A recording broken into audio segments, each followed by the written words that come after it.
President, and gentlemen, ladies of the House,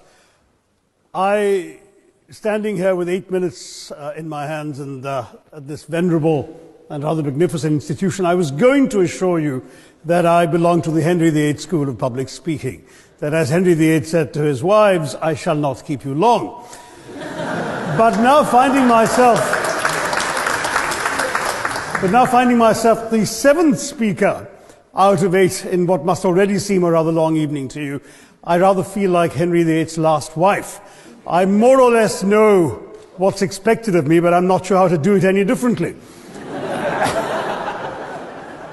Perhaps what I should do is really try and pay attention to the arguments that were advanced by the opposition today.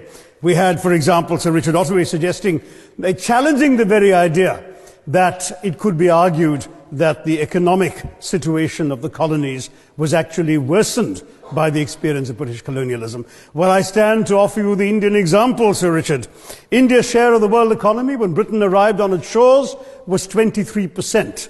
By the time the British left, it was down to below 4%. Why? Simply because India had been governed for the benefit of Britain. Britain's rise for 200 years was financed by its depredations in India. In fact, Britain's industrial revolution was actually premised upon the deindustrialization of India. The handloom weavers, for example, famed across the world, whose products were exported around the world, Britain came right in. There were actually these weavers making fine muslin, light as woven air, it was said.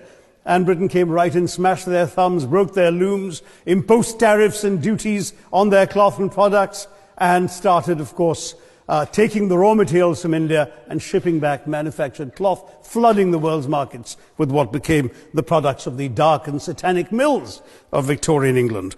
That meant that the weavers in India became beggars, and India went from being a world-famous exporter of finished cloth into an importer, went from having 27% of world trade to less than 2%. Meanwhile, colonialists like Robert Clive bought their rotten boroughs in England on the proceeds of their loot in India, while taking the Hindi word loot into their dictionaries as well as their habits.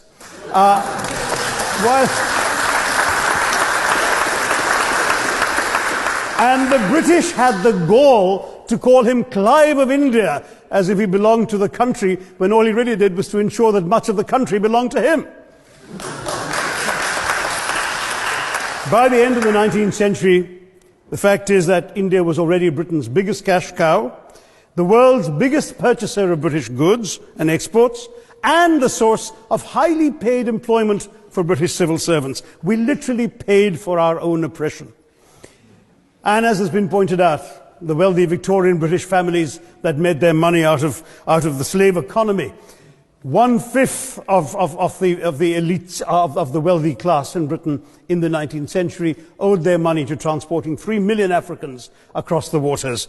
And in fact, in 1833, when slavery was abolished, what happened was that a compensation of £20 million was paid, not as reparations to those who had lost their lives or who had suffered or been oppressed by slavery, but to those who had lost their property. I was struck by the fact that your Wi-Fi password at this union commemorates the name of Mr. Gladstone, the great liberal hero. Well, I'm sorry, his family was one of those who benefited from this compensation. Staying with India, between 15 and 29 million Indians died of starvation in British-induced famines. The most famous example, of course, was the Great Bengal Famine during the Second World War, when 4 million people died because Winston Churchill, deliberately as a matter of written minuted policy, proceeded to divert essential supplies from civilians in Bengal to sturdy Tommies and Europeans as reserve stockpiles. He said that the starvation of anyway underfed Bengalis mattered much less than that of sturdy Greeks. This is Churchill's actual quote. And when conscience-stricken British officials wrote to him, pointing out that people were dying because of this decision, he peevishly wrote in the margins of the file, "Why hasn't Gandhi died yet?" So all notions that the British were trying to do their colonial enterprise out of enlightened despotism, to try and bring the benefits of colonialism and civilization to the benighted heathen. I'm sorry, Churchill's conduct in 43, simply one example of many that gave a lie to this myth. As others have said on the proposition, Violence and racism were the reality of the colonial experience. And no wonder that the sun never set on the British Empire, because even God couldn't trust the English in the dark. Let me take World War I as a very concrete example, since the first speaker, Mr. Lee, suggested these things couldn't be quantified. Well, let me quantify World War I for you. Again, I'm sorry, from an Indian perspective, others have spoken of other countries. 1/6 of all the British forces that fought in the war were Indian. 54,000 Indians actually lost their lives in that war. 65,000 were wounded. Another 4,000 remained missing or in prison. Indian taxpayers had to cough up £100 million in that time's money. India supplied 70 million rounds of ammunition, 600,000 rifles and machine guns, 42 million garments were stitched and sent out of India, and 1.3 million Indian personnel served in this war. I know all this because, of course, the commemoration of the centenary has just taken place. But not just that, India had to supply 173,000 animals, 370 million tons of supplies, and in the end, the total value of everything that was taken out of India, India, by the way, suffering from recession at that time and poverty and hunger, was, in today's money, £8 billion. You want quantification? It's available. Second World War, it was even worse, 2.5 million Indians in uniform. I won't belabor the point, but of Britain's total war debt of £3 billion, in 1945 money, 1.25 billion was owed to India and never actually paid. Somebody mentioned Scotland.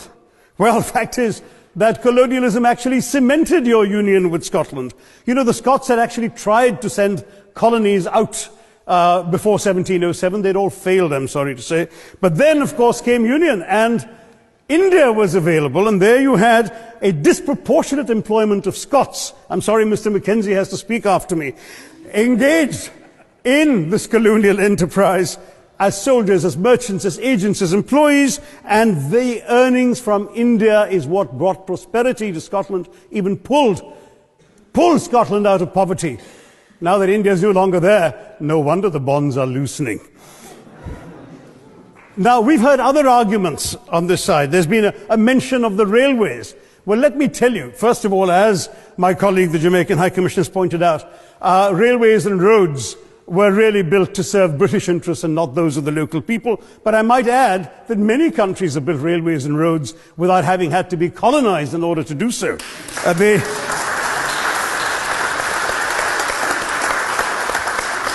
They were designed to carry raw materials from the hinterland into the ports to be shipped to Britain. And the fact is that the Indian or Jamaican or other colonial public, their needs were incidental. Transportation, there was no attempt made to match supply to demand for mass transport, none whatsoever. Instead, in fact, the Indian railways were built with massive incentives offered by Britain to British investors, guaranteed out of Indian taxes paid by Indians, with the result that you actually had 1 mile of Indian railway costing twice what it cost to build the same mile in Canada or Australia, because there was so much money being paid in extravagant returns. Britain made all the profits, controlled the technology, supplied all the equipment, and absolutely all these benefits came as private enterprise, British private enterprise, at public risk, Indian public risk. That was the railways as an accomplishment. We're hearing about aid. I think it was again Sir Richard Ottaway who mentioned British aid to India. Well, let me just point out that British aid to India is about 0.4% of India's GDP. The government of India actually spends more on fertilizer subsidies, which might be an appropriate metaphor for that argument. If I may point out as well,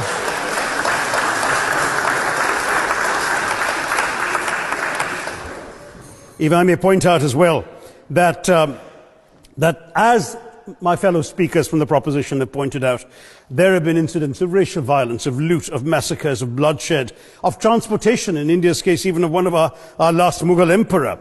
Yes, maybe today's Britons are not responsible for some of these depredations, but the same speakers have pointed with pride to their foreign aid. You're not responsible for the people starving in Somalia, but you give them aid. Surely the principle of reparations for the wrongs that have been done cannot be denied. It's been pointed out, for example, the dehumanization of Africans in the Caribbean, the massive psychological damage that has been done, the undermining of social traditions, of property rights, of the authority structures of these societies, all in the interests of British colonialism.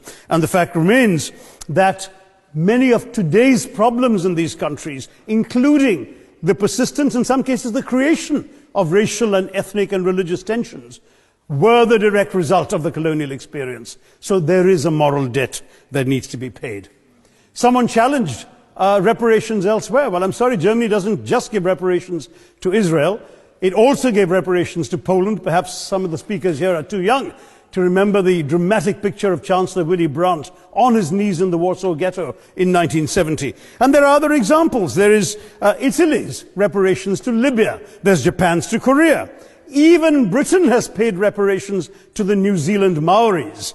So it's not as if this is something unprecedented or unheard of that's going to somehow open some sort of nasty Pandora's box.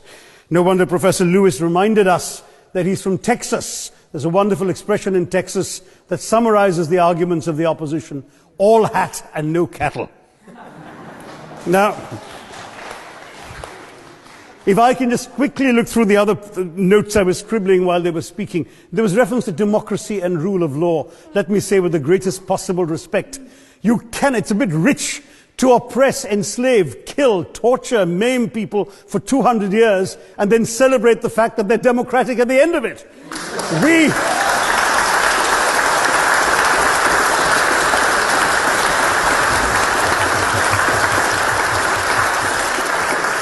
We were denied democracy, sir. We had to snatch it, seize it from you.